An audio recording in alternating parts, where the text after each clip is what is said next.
5 God is There program. On Monday, we honored our friend Father Hogan on the anniversary of his death.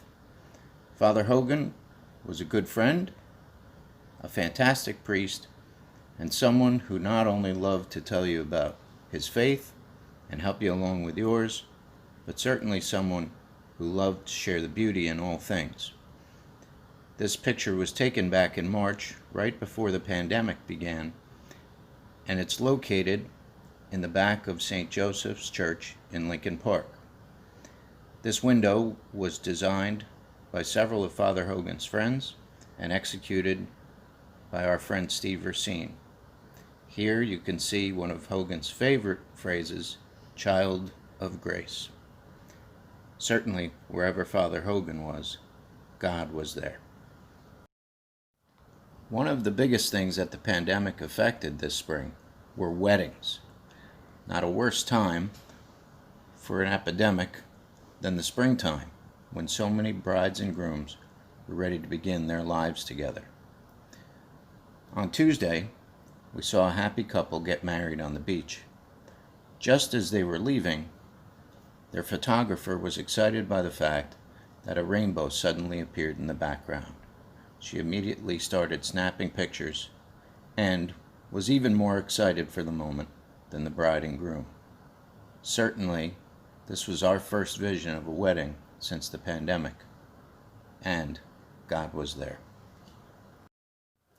On Wednesday, we get to witness a historic moment in our diocese, the ordination and induction of our new bishop, Kevin Sweeney. We were also excited by the fact that our good friend, Monsignor Kupke, took such an integral part in this momentous ceremony.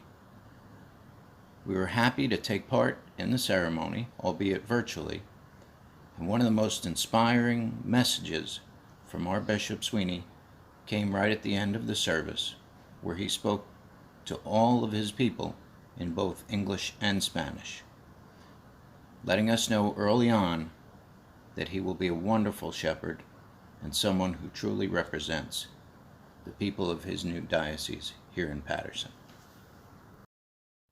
And finally, on Thursday, on a prayer walk in the afternoon, came across a local community garden.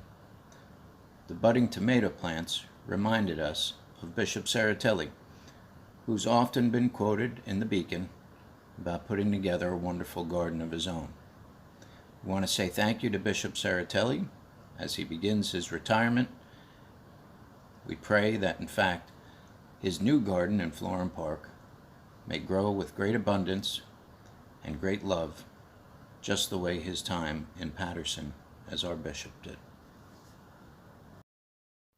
Finally, we want to remind you to follow us, to subscribe, to like, and to hit the notification button on all of our social media outlets. We've had a lot of fun doing these series, but we also want to use these platforms to announce upcoming information on our Religious Ed program. Thank you. Happy 4th of July.